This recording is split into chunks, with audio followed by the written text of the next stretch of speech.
Bonjour à toutes et à tous et bienvenue dans les émissions de la French Tech Pays Basque. Vous connaissez évidemment nos reportages qui sont dédiés à la mise en lumière des entreprises innovantes de notre territoire. Et aujourd'hui, nous lançons 2 séries exceptionnelles. Une série qui va être consacrée au financement d'innovation avec 2 épisodes et une série qui va être consacrée au développement du business des startups avec les grands comptes mais également avec les collectivités territoriales.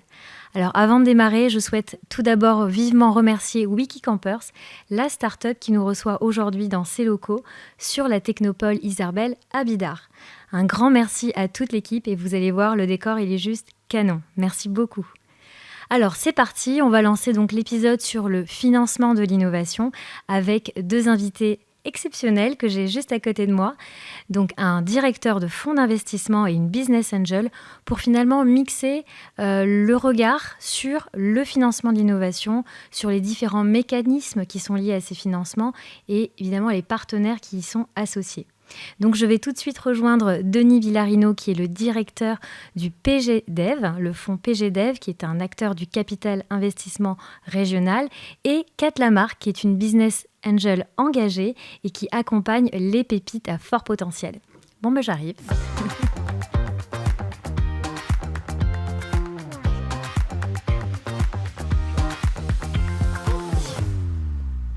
Donc merci beaucoup d'être là tous les deux. Bonjour Kat, bonjour Denis. J'en ai là. Bon, alors l'idée aujourd'hui, c'est qu'on puisse aborder ensemble une thématique clé qui est évidemment tous les mécanismes, les spécificités des modes de financement d'innovation.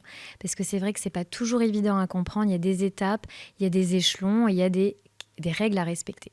Donc l'idée, c'est vraiment qu'on puisse échanger sur ce sujet, d'inspirer les entrepreneurs qui vont nous écouter. Et en plus, ce tournage, il est un peu spécial puisqu'on va être à la fois enregistré en vidéo, mais également en audio. Et on va pouvoir nous retrouver dans nos podcasts de la French Tech Pays Basque. Donc merci encore à tous les deux de vous prêter à ce jeu de l'échange enregistré. Donc, ma première question, évidemment, de présentation. Kat, tout d'abord, est-ce que tu peux nous dire qu'est-ce qui t'a amené à devenir business angel ? Alors d'abord, moi j'ai commencé à travailler dans des grands groupes, dans des directions de grands groupes français où j'ai fait de l'audit, beaucoup de management. Et puis ensuite, j'ai eu l'opportunité de cofonder ce qu'on appelle une fintech qui a révolutionné la façon de devenir propriétaire immobilier, qui a eu une belle croissance, puisque en moins de 5 ans, on a fait des dizaines de millions de chiffres d'affaires, on a eu des centaines de collaborateurs, on a permis à plus de 40 000 personnes de devenir propriétaires de leurs biens immobiliers, des implantations en Europe. J'ai été directrice générale de cette entreprise. Et puis ensuite, il y a maintenant 6 ans, j'ai cédé mes dernières parts de société. Et à ce moment-là, je me suis dit, mais qu'est-ce que je pourrais faire pour continuer à m'impliquer à la fois dans le tissu économique, continuer à apprendre finalement et peut-être transmettre mon expérience que j'avais acquis jusqu'alors. Et c'est comme ça que je suis devenue business angel. Donc aujourd'hui, j'ai rejoint le board de la French Tech. Et puis, je suis également très engagée dans tout ce qui est mixité, parce que j'estime que c'est une source de performance dans l'entreprise qui est insuffisamment explorée.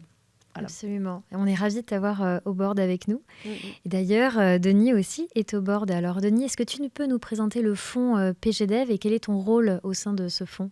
Avec plaisir. Donc oui, j'ai eu le plaisir de rejoindre le board en tout début d'année et merci pour votre accueil. Donc oui, j'anime depuis 6 ans le fonds PG Développement, qui est la filiale du groupe Crédit Agricole Pyrénées-Gascogne dans les métiers du capital investissement. On est à l'échelon le plus territorial de la filière du capital investissement du groupe Crédit Agricole, qui est le premier investisseur dans tout son ensemble au niveau national, le premier investisseur minoritaire privé. Plus localement, donc on investit sur les fonds propres de notre caisse régionale, du Crédit Agricole Pyrénées-Gascogne, sur tout le sud-ouest pyrénéen, qui est notre terrain de jeu, du Pays Basque au Béarn, au Gers, en passant par les Hautes-Pyrénées. Et on accompagne à la fois des PME, des entrepreneurs et des ETI clientes ou pas clientes d'ailleurs, qui pourraient l'être de notre territoire, et également, ce qui nous intéresse le plus aussi aujourd'hui, avec une poche de capital innovation, à tout stade du développement de ce projet d'innovation. Très bien. Mais justement, l'idée de la question suivante, c'était de comprendre comment vous investissez, quels sont vos critères de choix, vos tests d'investissement, ce qui est important pour vous sur le long terme. Du coup, c'est vraiment comment aussi vous souhaitez sortir de cet investissement. Est-ce que Kat, tu veux commencer ? Alors déjà, je commencerai par un espèce du bilan. Au bout de 6 ans, en fait, j'ai investi dans une vingtaine à peu près de startups, soit directement, soit indirectement. Alors c'est toujours des startups qui sont, je dirais, en accord avec les objectifs de développement durable, ce qu'on appelle, on va dire, des startups à impact. Voilà, donc ça c'est quelque chose qui est très important pour moi. Ensuite, bon, effectivement, je regarde la nature de la mission ou de l'innovation de la start-up et sa capacité finalement à pouvoir grandir à minima sur le territoire français et puis sur le territoire international. Je n'investis pas dans des entreprises qui ont vocation à rester très très locales, voire dans un quartier. Voilà, donc ça c'est le premier critère. Et ensuite, bon voilà, ce que je regarde, qui est très important pour moi, c'est ce qu'on appelle la capacité d'exécution du fondateur ou de la fondatrice et sa capacité à s'entourer. Voilà, je dirais que déjà, avec ça, j'ai des critères.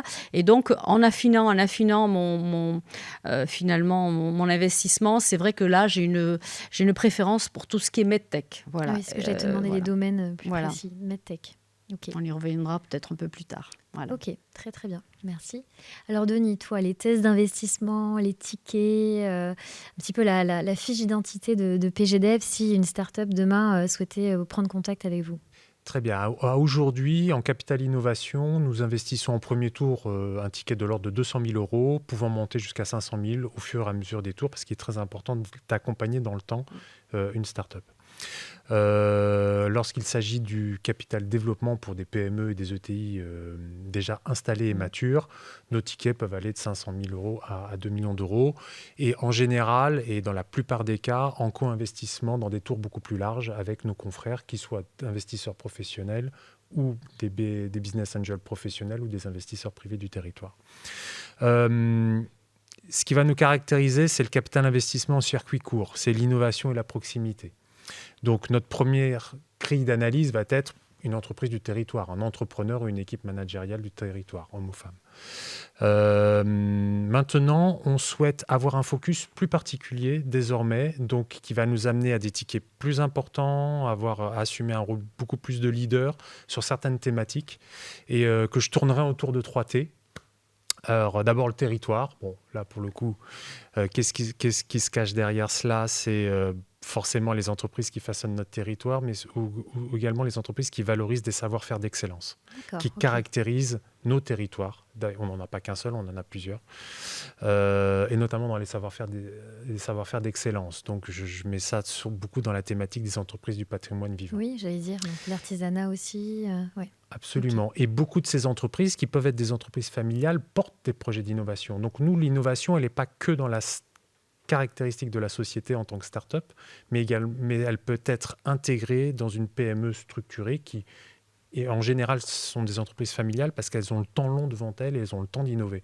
Donc ces sociétés qui portent des projets d'innovation peuvent être également des sociétés matures. J'ai dit 3 T. Le deuxième, les transitions qui sont chères à notre caisse régionale, au Crédit Agricole Pyrénées-Gascogne, qui est l'accompagnement des transitions liées au climat, à la santé, au bien-être et aux transitions agricoles et agroalimentaires. Cela ne vous étonnera pas. Et le troisième T, qui est caractéristique de notre territoire, ça va être le tourisme. Là, on est chez Wikicampers, acteur de tourisme que nous accompagnons également depuis quelques années. Les autres secteurs, on s'y intéresse, on est investisseur généraliste de territoire. Maintenant, on va avoir un focus plus particulier et une attention, une attitude de leader beaucoup plus forte sur les thématiques que je viens de citer. Ok. Hyper intéressant. Mais tu vois, on se rejoint aussi notamment dans les éléments de langage à la French Tech. On parle souvent d'entreprises innovantes et pas forcément de start-up, même si on l'utilise. Mais l'idée, voilà, c'est de dire qu'aussi une PME, une ETI, évidemment, innove. Et c'est pas parce qu'elle est jeune pousse qu'elle a cette exclusivité de l'innovation. Dans tous les domaines en plus. Et les objectifs pour vous en termes de sortie ? Qu'est-ce qui est important pour PGDev ? Alors, ce qui est important, c'est de pouvoir être dans un projet de créateur de valeur pour tout le monde. Bon, J'enfonce une porte ouverte. Oui. Et quand je dis pour tout le monde, c'est à la fois pour nous, investisseurs, actionnaires, pour les actionnaires qui étaient là avant nous et pour l'équipe fondatrice, les entrepreneurs très, très naturellement. Donc l'idée, c'est d'accompagner un bout de chemin déterminé où on a un horizon de liquidité à horizon 7 voire 10 ans qui nous permet de... Mais que l'on détermine. Voilà. Oui. On a un horizon de sortie commun, on n'est pas investisseur ad vitam aeternam, et avec un objectif de rendement cible qu'on va caractériser par un multiple d'investissement en fonction des phases d'investissement. Maintenant, on a une force également, et c'est la force également, je pense, des business angels, c'est que nous investissons les fonds propres du Crédit Agricole et pas pour compte de tiers. Et donc, ce qui nous laisse le temps de rester plus longtemps, de décider de rester plus longtemps s'il était nécessaire, et surtout de réinvestir dans le cadre de nouveaux projets qui peuvent se traduire par la sortie de certains actionnaires, une liquidité de certains, réinvestissement de notre part. Donc, le fait de gérer le propre argent, les fonds propres du Crédit Agricole, Pyrénées-Gascogne, nous permet d'envisager le temps long. D'accord, ok. Et avec une agilité, du coup, sur les demandes et les besoins des startups ou des entreprises innovantes aussi, j'imagine. Il faut toujours se mettre en position de pouvoir réaccompagner un nouveau projet ou savoir aussi se retirer ou de réinvestir sur une autre manière lorsque le projet le demande. Toi, il y a un temps, Kat, oui, que tu te mets effectivement, sur le temps, on est un peu dans la même durée. Mais ce que je voudrais préciser, c'est qu'un business angel, en fait, c'est un ancien entrepreneur ou alors un cadre expérimenté qui investit son propre argent. Oui. C'est vrai qu'il l'investit de façon, à vraiment agir sur l'économie réelle. C'est vrai qu'il y a un objectif de rentabilité, mais qui est différent. Parce qu'en fait, la plupart des business angels, quand on discute avec eux, ils investissent dans des startups. L'idée, c'est effectivement de sortir dans un horizon de 5 à 7 ans, mais de réinvestir l'argent qu'on a sorti, de le remettre dans d'autres startups. C'est une espèce de flux financier qui va être comme ça. Mais effectivement, pour pouvoir exercer cette activité longtemps, il faut pouvoir faire des sorties, de belles sorties. Alors, je ne sais pas si on peut rappeler ici un peu les pourcentages, finalement, que les fondateurs se rendent compte. C'est, encore une fois, c'est de l'argent qu'on a gagné en étant entrepreneur ou cadre dans des entreprises. Et il faut savoir que quand on investit sur un portefeuille de 10, 20 startups, il y en a à peu près un tiers qui vont cracher. Alors, ce tiers, il est assez faible dans les portefeuilles de business angel parce que comme on accompagne, eh bien, évidemment, on fait baisser en fait le taux d'échec, mais n'empêche qu'il existe. Il y a à peu près un tiers d'entreprises qui vont rester, qui vont jamais sortir. Parce que ça arrive aussi, c'est assez... parce qu'elles ne progressent pas, elles arrivent, elles végètent un petit peu. Et puis, il y a un tiers à peu près d'entreprises qui sortent effectivement d'ici 5-7 ans et où, on laisse, entre guillemets, la place à d'autres investisseurs plus professionnels et où l'accompagnement, je dirais, sur mesure et auprès du terrain des business angels n'est plus suffisant. Voilà, il faut avoir des réseaux internationaux que n'ont pas en général les business angels. Voilà. Tu me donnes une magnifique transition pour la partie suivante qui était votre regard croisé sur différentes thématiques, et notamment la question qui arrive, c'est quelles sont les grandes étapes clés d'une levée de fonds et vous, comment vous vous situez par rapport à cet investissement, au risque, par rapport aux besoins aussi de l'entreprise et à quel moment de ces grandes étapes on peut venir vous trouver? Alors, dans le financement d'une entreprise, donc au tout début, et c'est important, moi j'insiste là-dessus, il y a ce qu'on appelle l'étape de love money. C'est-à-dire l'entrepreneur, il arrive à convaincre sa famille et son réseau personnel. Je dirais que c'est très important parce que ça démontre aussi sa capacité à convaincre les gens qui le connaissent. Et c'est pas rien. Donc il y a cette étape-là, mais en général c'est la famille, les proches ou le réseau très proche. Tout de suite après arrive effectivement, c'est l'amorçage. Souvent, il n'y a pas de chiffre d'affaires, il y a parfois un petit brevet où il y a très peu de chiffre d'affaires. C'est là qu'arrive le business angel. Donc, c'est à la fois très risqué, puisqu'effectivement, on ne sait pas si l'entreprise va arriver à transformer la promesse. Et c'est là où l'entrepreneur a besoin en fait, de conseils gratuits. Et souvent, c'est très important de se constituer un board de business angels qui vont avoir des expériences différentes et qui vont pouvoir l'accompagner dans son développement. passer cette étape qui peut durer 3 à 5 ans, il va avoir besoin de fonds plus importants si tout se passe bien. Et c'est là qu'on passe le relais à des organismes tels que celui de Denis. Je laisse la parole. Absolument. Donc, ce qui va nous, effectivement, je rejoins tout à fait les propos, puisqu'on ne va pas intervenir, nous, dans notre philosophie d'investissement tout de suite en amorçage. D'accord. On aime bien qu'un premier tour de financement ait été fait par des business angels ou de la love money. Et on va rentrer dans le premier tour qui va intégrer des investisseurs institutionnels. Ce qui va nous caractériser en tant qu'investisseur local, c'est qu'on ne va pas attendre d'avoir la grande série A, comme on dit dans le jargon, de la levée de fonds de 2-3 millions d'euros qui va structurer l'accès à un nouveau marché. On est investisseur de territoire, donc on va être entre les deux. D'accord. On va être entre les deux, donc on est tout à fait volontaire pour être dans cette phase un peu d'amorçage avant cette levée structurante qui aura lieu dans 1 ou 2 ans. Ce qui est important pour nous, c'est que l'attraction commerciale est avérée sur son marché. On peut accepter effectivement qu'on n'ait pas atteint la rentabilité, c'est le propre d'une start-up, mais qu'elle ait démontré sur son marché une preuve de concept, une traction commerciale et une capacité à atteindre l'équilibre à un moment donné sur son segment.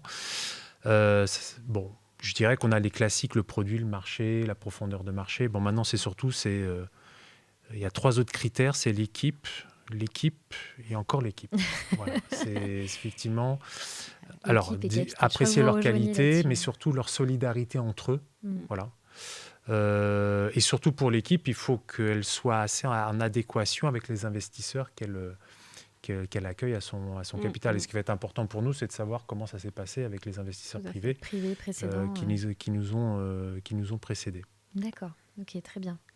Et justement, on parle donc de toutes ces grandes phases de levée de fonds, mais préalablement à toute levée, il y a cette étape clé de la valorisation. Donc on en parle aussi beaucoup de cette valo, mais finalement on ne l'explique pas et on ne sait pas quels sont les mécanismes. Et vous, quel est votre œil là-dessus, votre regard, et quelles recommandations vous pouvez aussi donner aux startups sur ce sujet de la valorisation ? Alors c'est vrai que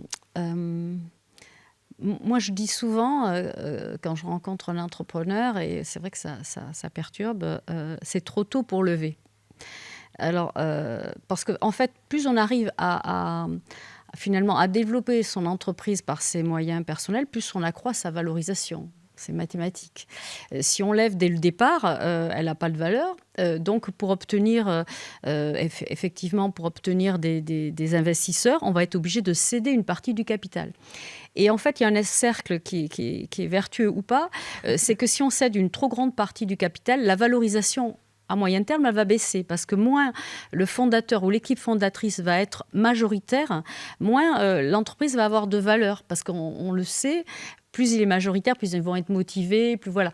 Donc, de l'intérêt d'attendre suffisamment pour que l'entreprise ait une valorisation suffisante et pas complètement déconnectée du marché. Voilà. Et il y a des critères, comme on l'a dit, tels que la rentabilité à moyen terme, qui devient un critère maintenant très important dans la valorisation, qui à un moment donné n'était pas du tout à la mode, mais qui revient à la mode, on va dire. Donc, c'est un critère très important. Et puis faire une levée aussi qui soit proportionnelle à la valorisation, en se servant de tous les leviers. C'est vrai que nous, en tant que business angel, en amorçage, on peut par exemple amener 100 000 euros. Mais la banque publique d'investissement va multiplier par 2, voire par 3 l'apport des business angels. Donc voilà. Parfois, il suffit d'avoir 300 000 euros pour démarrer, c'est déjà pas mal. Essayer de développer, de démontrer sa traction, d'augmenter du coup sa valorisation et de passer au stade 2. Et du coup, entre guillemets, de lâcher une part moins importante de son capital, qui va, sur le moyen terme, conserver la valorisation dans l'entreprise. Voilà. Enfin, c'est vrai que c'est quelque chose qu'on oublie, ce paramètre. Enfin, je ne sais pas si c'est la même observation, mais voilà, il faut que les fondateurs soient largement majoritaires. Sinon, l'entreprise a moins de valeur. Mais c'est hyper intéressant. Au départ, voilà. Ouais, Après, bon, les choses changent, mais au moins au départ. Les choses évoluent ensuite, mais en tout cas, c'est intéressant comment toi, tu vois... Moi, en tous les cas, c'est ce que j'ai observé. Tu vois les choses. Denis. Oui, on se rejoint là-dessus parce qu'il est important pour nous. On est investisseurs minoritaires, mais surtout on se projette dans des tours futurs. Donc on essaie toujours d'apprécier quelle va être la part, encore la marge de manœuvre au capital pour pouvoir aller faire subir ou que dans le cadre d'un nouveau tour, une nouvelle dilution pour l'équipe fondatrice. Donc s'ils sont tout de suite trop dilués, on sent qu'il va y avoir un blocage. Donc c'est un juste équilibre entre ça.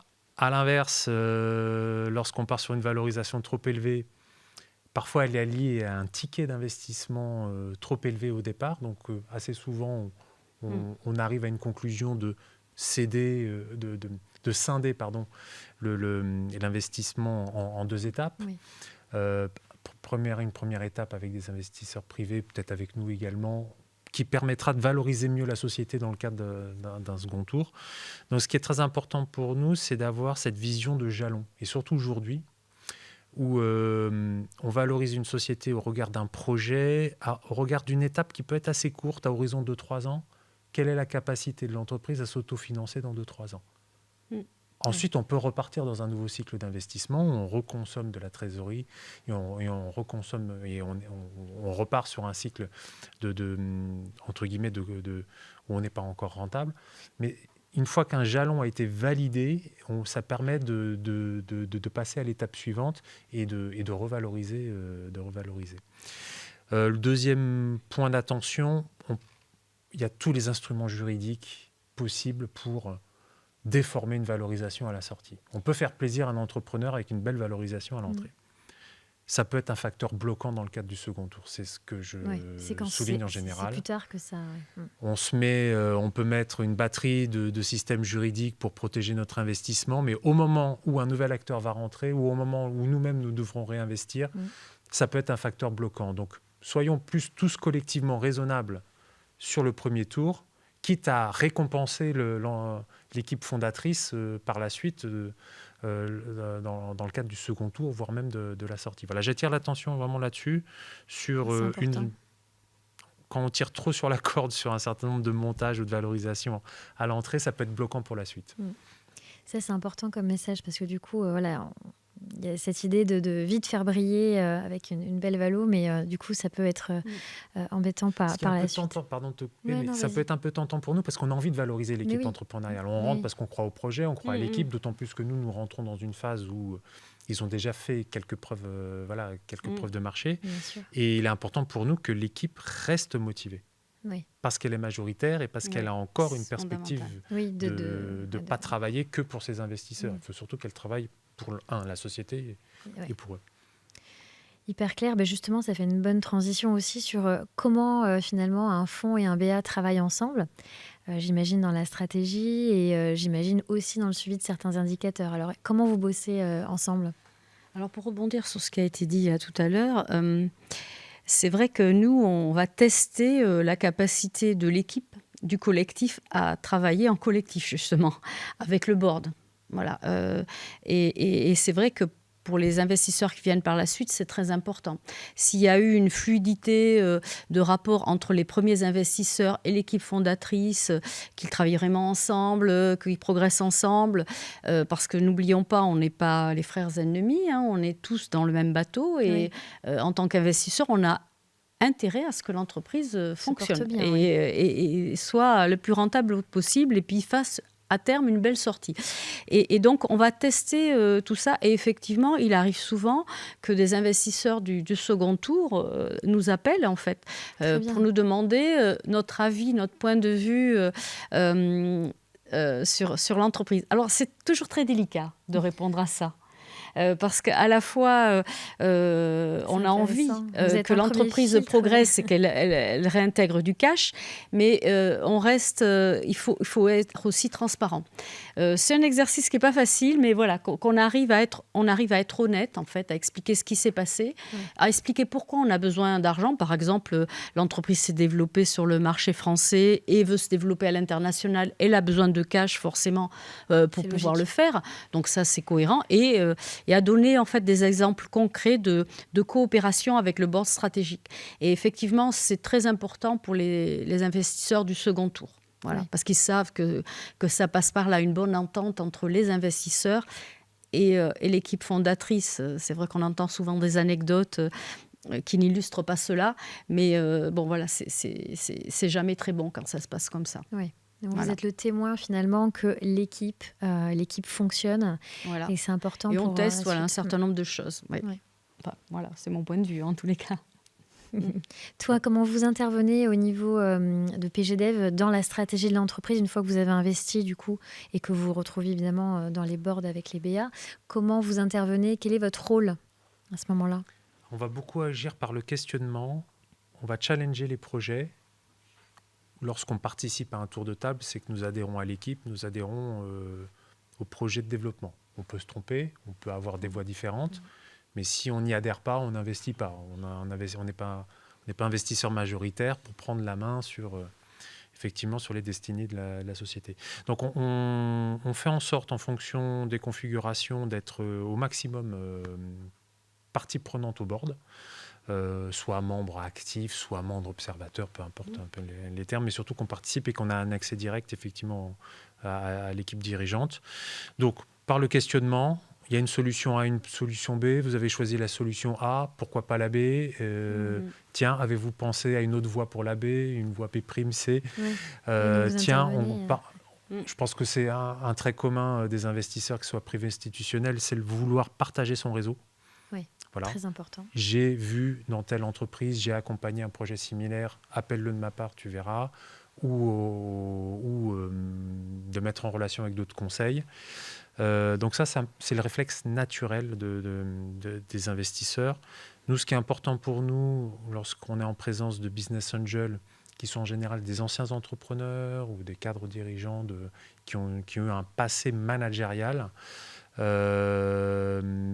qui s'impliquent et qui partagent leur expérience. Et parfois, elles peuvent être très sectorielles. On valorise beaucoup le fait que des business angels aient une connaissance du secteur. À l'inverse, nous-mêmes, on souhaite être en partage de réseau. Alors, on est dans un groupe qui s'appelle Crédit Agricole. Donc, on sait partager un réseau et des conseils internes, que ce soit au niveau national ou au niveau international. Donc, c'est la force du groupe, tout en étant un véhicule très, très, très local. Et ensuite, en tant qu'investisseur professionnel, pour des business angels, mais faut me contredire si ce n'est pas le cas, on va donner quelque part une structuration à la sortie, à la liquidité dans 5 ans. On va l'organiser. Voilà, on a l'habitude de mettre la société en ordre de marche pour peut-être se céder, mais pas seulement. Pour aller chercher le tour suivant qui va revaloriser. Nous, notre objectif commun, lorsqu'on investit dans des phases assez amont, oui, on veut une sortie à horizon 5-7 ans, mais en général, c'est un second tour qui arrive à ce moment-là avec un nouvel acteur qui va faire porter le projet vers d'autres destinées. On peut rester, il nous arrive souvent de réaccompagner le nouvel investisseur là-dessus. Et quelque part être un peu dans le même rôle que les investisseurs privés lorsque nous sommes nous-mêmes rentrés quelques années à une plus autre tôt. étape, vous aidez la structuration finalement pour la suite et les prochains tours. Et du coup, votre indicateur fétiche, c'est la petite question rapide quand vous suivez un projet sur le long terme. Est-ce le même? Alors, moi déjà... Alors ça, c'est aussi une grosse discussion avec les fondateurs. J'estime que dès le départ, il faut mettre en place des outils de pilotage qui peuvent être très light dès le départ, mais je veux dire, moi, quand on me dit j'ai pas le temps de mettre en place des outils de pilotage, j'essaie d'expliquer, vous avez un hors-bord, si je veux dire, chaque mois, vous voyez pas si ça va à droite ou à gauche, comment voulez-vous rectifier ? Mais trimestriel, ça veut dire que vous allez mettre 6 mois à faire la même erreur. Donc, et ça, déjà, un tableau de bord. Les indicateurs fictifs, c'est vrai qu'il y en a qu'on suit très précisément, c'est la trésorerie. Mais je dirais c'est plus arriver à convaincre qu'il est fondamental d'avoir un tableau de bord de pilotage, même très léger, et dès le début. forcément, puisque c'est au début, il n'est pas compliqué à établir. Et le suivre tous les mois, c'est vraiment minimum. C'est pas rendre compte aux investisseurs tous les mois. C'est soi-même, en tant que dirigeant, le suivre tous les mois. Parce que dès qu'il y a une dérive, voilà, on rectifie. Et si c'est tous les trimestres, et ça, c'est vrai que c'est un point. Alors, je ne sais pas si vous rencontrez ça, peut-être elles sont un peu plus matures, mais vraiment, le pilotage, c'est comme si c'était un truc accessoire. C'est comme si, je veux dire, dans son budget personnel, on ne regardait pas à la fin du mois son solde de banque. Enfin, c'est quelque chose que je ne comprends pas et pourtant qu'on rencontre souvent. Non, on n'a pas le temps. Vous nous le demandez, mais en fait, c'est juste la survie de l'entreprise qui se joue. Voilà. Le nombre de clients, le nombre de contacts, le chiffre d'affaires, alors pour le coup, quotidien, quand il y a une plateforme. Enfin, voilà, effectivement, c'est très important. Donc, voilà, j'en ai pas un fétiche. C'est plus d'avoir ce réflexe de je pilote ma boîte dès le départ. Oui, voilà. Très bon conseil. Petit tableau de bord, 5-10 indicateurs, et puis petit à petit, je l'enrichis. Oui. Voilà. Mais pour moi, c'est. Voilà. Début, donc, je suis attendre, une fétichiste du tableau de bord, oui, on va dire ça. Voilà. Oui, pas attendre la traction commerciale pour démarrer, quoi. Très bien. Donc, Denis, et toi, quels sont tes indicateurs fétiches? Est-ce qu'il y en a? Alors, moi, ce qui est important pour moi, c'est que les indicateurs soient les indicateurs de l'équipe. Moi, le critère, c'est qu'est-ce qui vous sert à guider l'entreprise. Et après, je vous dirai, tiens, j'aurais apprécié tel ou tel indicateur, ou est-ce que tu as apprécié ça? Mais ça me permet un peu de challenger aussi la manière dont, comme le soulignait Kat, comment il manage, il pilote l'entreprise. Quitte à le construire ensemble. Il ne faut surtout pas que, et je l'ai parfois vécu, qu'on fasse un tableau de bord pour faire plaisir à l'investisseur. Bon, oui, un business plan à 3 ans, ça me fait plaisir, mais on a investi sur la base d'un business plan. Maintenant, on est dans le pilotage. Donc, à chaque début d'année, on a un budget, on le corrige. Forcément, on corrige les choses, mais on se met d'accord sur... C'est un outil de discussion, en fait. À la fois un outil de pilotage pour l'équipe et un outil de discussion entre nous. Bon, maintenant, je n'ai toujours pas répondu quel était mon indicateur fétiche. Exactement. Bon, si je suis un peu terre à terre, effectivement, la trésorerie... Combien de temps, pendant combien de temps on va arriver au sujet de refinancement? Est-ce que c'est dans 3 mois, dans 6 mois? Auquel cas, on va activer nos discussions, ou est-ce que c'est dans 2 ans? Voilà. Le taux de croissance du chiffre d'affaires. Voilà. Est-on dans un mode d'accélération ou en mode croissance régulière ou entre guillemets un peu molle, et si jamais elle stagne, qu'est-ce qui a généré cette stagnation? Ça peut être tout simplement l'équipe qui n'est pas suffisamment dimensionnée, des goulots d'étranglement lorsqu'il s'agit d'une start-up industrielle. Bon, le carnet de commandes, la profondeur du carnet de commandes, et surtout comment il évolue par rapport au board précédent. Est-ce que le pipe commercial qu'on m'a décrit est-il en cohérence avec le pipe commercial qu'on m'a partagé il y a 3 mois? Ça aussi, c'est une manière de voir les choses. De voir comment ça évolue. Ouais. Et il y en a un que j'apprécie désormais, c'est quand j'ai des participations qui commencent leur board par l'humeur de l'équipe. L'humeur des fondateurs et l'humeur RH de leurs équipes. Et on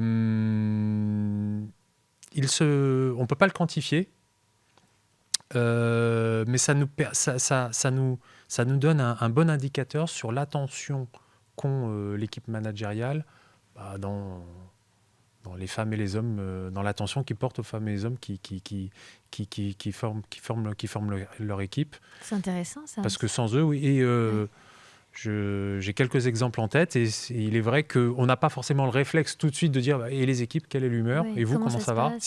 Le vous, comment ça va auprès des entrepreneurs, on l'a assez naturellement. Voilà. Maintenant, celui des équipes, il mériterait à ce qu'on le mette un petit peu plus en avant. Voilà. C'est intéressant parce qu'on a fait un webinaire récemment avec la French Tech Afrique du Sud. Et le sujet des équipes au niveau RH était très important. C'est-à-dire l'humeur de l'équipe et la santé de l'équipe. La santé morale et la santé physique, tout ce type de critères était valorisé. Donc, J'en rajoute. Pardon. vas-y. Il va se rejoindre. Ça lance les débats. Non, mais oui, ce que je veux dire, c'est que dans l'accompagnement on a parlé de stratégie, mais du business angel, il y a aussi l'accompagnement. Alors, on n'est pas les psys du fondateur, mais parfois, lorsqu'il faut prendre des décisions assez importantes, par exemple, réduire le personnel, parce qu'effectivement, vu l'orientation que prend la société, eh bien, c'est pas tout à fait le bon profil et il faut changer. Voilà, il y a un accompagnement aussi à la prise de décision en expliquant que voilà, c'est ça le job d'un dirigeant, c'est parfois de prendre des décisions qui sont difficiles. Quand il faut pivoter, c'est de la stratégie, mais ça a une connotation très psychologique parce que c'est accepter qu'on a été dans la mauvaise direction, qu'il faut... Voilà, et donc il y a effectivement ce côté humain qui est très important dans l'accompagnement dans les premières années, effectivement. Oui. Et ce que tu dis, ça me fait vraiment penser à un mentor, quelque part, qui voilà, est là pour aider à la décision parfois. Voilà, compliqué. oui, il y a des décisions, en fait, voilà, qui ne sont pas évidentes à prendre quand on démarre une entreprise. Vraiment pas évidentes à prendre. Il y a l'ego parfois qui joue aussi, et c'est normal.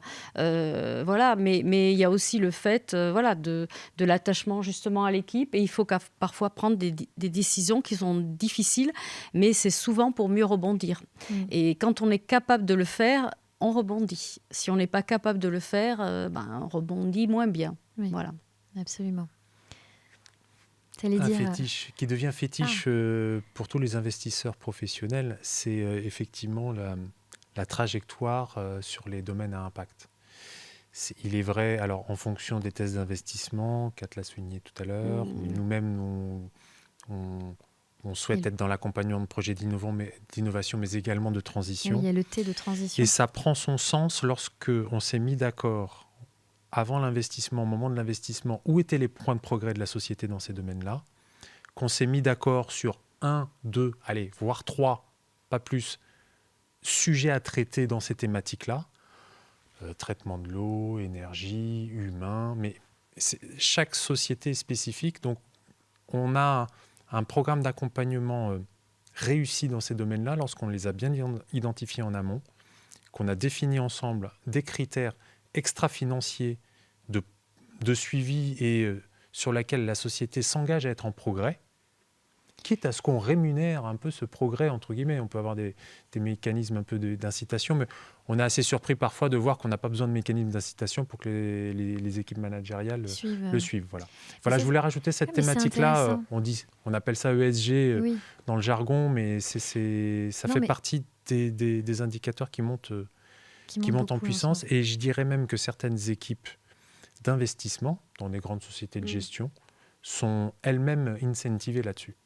Voilà. Leur intéressement à la valorisation de la société, elle n'est pas que financière, elle est également de quelle manière leurs participations ont répondu à certains objectifs à impact. Ça, c'est très important parce que même si le core business de l'entreprise n'est pas à impact, vous, en tant qu'investisseur, vous allez quand même les challenger sur ces critères extra-financiers. Et ça, c'est important de le savoir, du coup, pour elles. Et ce n'est pas simplement parce que la réglementation est de plus en plus prégnante sur cet aspect-là. C'est parce qu'on s'est rendu compte qu'effectivement, les équipes qui prenaient en compte leur environnement, l'éthique, leur gouvernance, des choses comme ça, elles avaient des valeurs qui contribuaient à leur réussite. Voilà. Et c'est pas juste parce que le cadre réglementaire devient de plus en plus contraint, c'est parce que de fait, c'est vrai, ça montre que l'entrepreneur il s'intéresse à son environnement, à son équipe et à des valeurs, qui clairement favorisent la réussite de l'entreprise. Enfin, en tous les cas, nous, en tant que business angel, c'est ce qu'on a observé. C'est vrai. C'est intéressant. Du coup, ça, il faut qu'elle l'entende aussi. Même si on est dans l'industrie pure dure, il faut aussi savoir gérer son énergie, l'eau, l'utilisation de l'eau, tous ces critères qui sont importants aujourd'hui. Tu disais, il faut qu'ils l'entendent. Oui, maintenant, il faut qu'ils y adhèrent, il faut qu'on le fasse ensemble. Oui. Et en général, on n'a pas trop de mal. Alors, soit on a une équipe complètement réfractaire, et auquel cas, on va peut-être s'interroger, ne pas investir sur ces sujets-là. Alors, en ce qui nous concerne, on va être plus en mode accompagnement. Acceptez-vous de vous engager dans une voie de progrès sur tel ou tel sujet plutôt que d'être dans un critère d'exclusion. Alors, sauf cas extrême. Parce que, oui, c'est important pour le progrès le progrès général. Maintenant, notre valorisation à la sortie, elle en dépend aussi. Je reste convaincu, je ne suis pas le seul, que ces progrès-là ne sont pas antinomiques du progrès économique et de la rentabilité économique, de l'entreprise et de l'investissement. Voilà. C'est la valorisation future en dépend. En dépend, ouais, c'est intéressant. Et nous, du coup, on est complètement alignés avec ça. Donc, je suis contente de l'entendre, puisque du coup, dans l'association, on a 4 thématiques de travail. L'attractivité des talents, la transition écologique et sociale, l'international et le rayonnement à l'international, et évidemment le développement des entreprises innovantes. Et c'est ce qu'on fait aujourd'hui avec ce podcast sur le financement. Donc la transition écologique, on la pousse aussi, nous, en tant qu'association, avec des ateliers, des conférences sur le sujet. Donc je vois là qu'on est complètement alignés avec vous, investisseurs, sur ce sujet. Alors, pour finir ce podcast, cette vidéo, est-ce que vous pouvez donner vos conseils, des conseils clés, on va dire 2-3 conseils clés aux fondateurs pour bien commencer leur levée? Alors, qui se lance?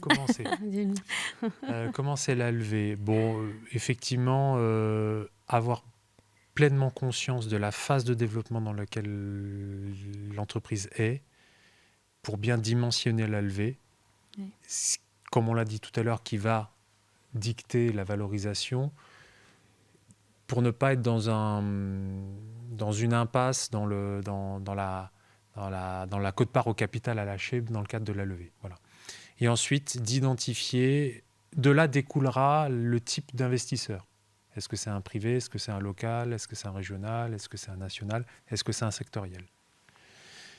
Et définir le jalon. Qu'est-ce que j'attends des investisseurs que je vais faire entrer? Est-ce que je veux qu'ils me mènent pour tout le projet à horizon 10 ans? C'est possible, hein? Oui. Mais dans ce cas-là, c'est-à-dire qu'on a un projet extrêmement ambitieux, on va lever beaucoup. Bien structuré, voilà. Ouais. Ou est-ce que j'attends de mes investisseurs qui m'accompagnent à horizon 5 ans et ensuite j'en irai chercher d'autres? Voilà, avoir un peu sa stratégie à long terme de qui va succéder aux premiers investisseurs, parce que ces premiers investisseurs vont se poser la question, qui est-ce qui va prendre le relais derrière? Derrière moi. Et surtout, en tout cas en ce qui nous concerne, on va être très attentif à quelles sont les conditions pour le prochain refinancement. Quel est le jalon qu'on doit atteindre pour que l'entreprise attire des confrères ou d'autres investisseurs privés pour accompagner l'histoire. Parce que si on se rend compte qu'on est les seuls à accompagner l'histoire, on pourra le faire, mais on sait très bien qu'on peut ne pas correspondre, sauf si on a une très très belle histoire. Mais on risque d'être un peu contraint dans l'accompagnement. Voilà. Ok. Alors moi, si je pouvais donner un conseil, préparez-vous, vous allez courir un marathon. Parce que c'est long de faire une levée, donc il faut être en forme au début. C'est long, c'est éprouvant, c'est fatigant. Et je cite toujours l'exemple de la créatrice de Canva qu'on utilise tous, et qui est devenue licorne, c'est-à-dire valorisée à plus d'1 milliard d'euros, et qui a eu 100 refus avant d'avoir un oui pour financer sa boîte. Donc voilà, préparez-vous à un marathon. C'est normal de prendre des portes, c'est normal d'avoir des noms, beaucoup. Voilà, et c'est ça. C'est une levée de fonds, c'est un sport d'endurance, on va dire. Et c'est les plus endurants qui réussissent, en fait. Par rapport aux investisseurs qui ont dit non, oui. Non pas parce que le projet est mauvais, parce que vous êtes mauvais. Après, si tout le monde dit non, on ne va pas être dans cette thématique-là, mais c'est peut-être pas le bon moment avec cette personne-là. Voilà. Et si j'ai un conseil à donner, c'est de garder le contact avec ces investisseurs. En tout cas, moi, je l'apprécie.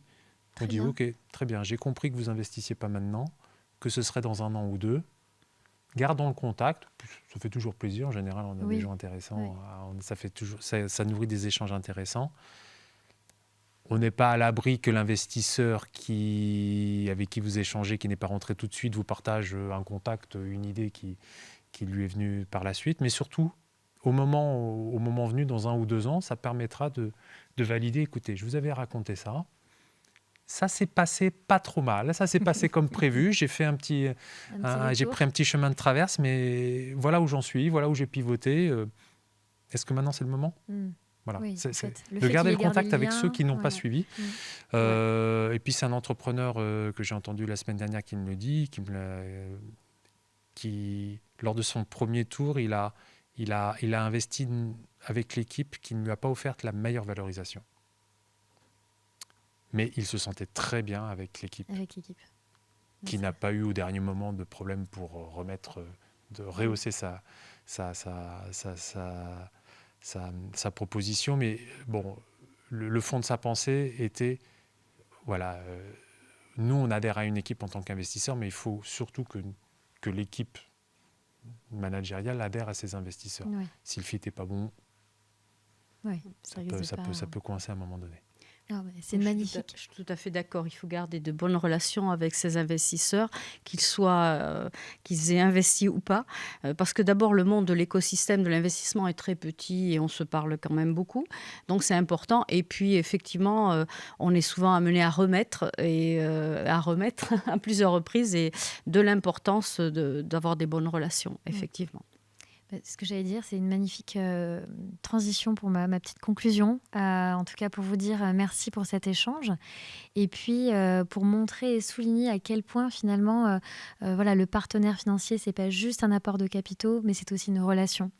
Une relation de confiance, une relation peut-être avec le BA qui va l'aider en proximité sur sa stratégie de départ et peut-être avec un fonds à structurer aussi une stratégie plus long terme. Donc, l'idée, c'était vraiment ça au niveau des échanges. Donc, je vous remercie. Merci à toi. C'est un plaisir. Et j'espère qu'on aura eu l'occasion pendant cet échange d'inspirer, de renseigner et d'éclairer les startups qui nous entendent, les entreprises innovantes sur leur stratégie d'investissement, de financement et de choisir les bons partenaires au bon moment.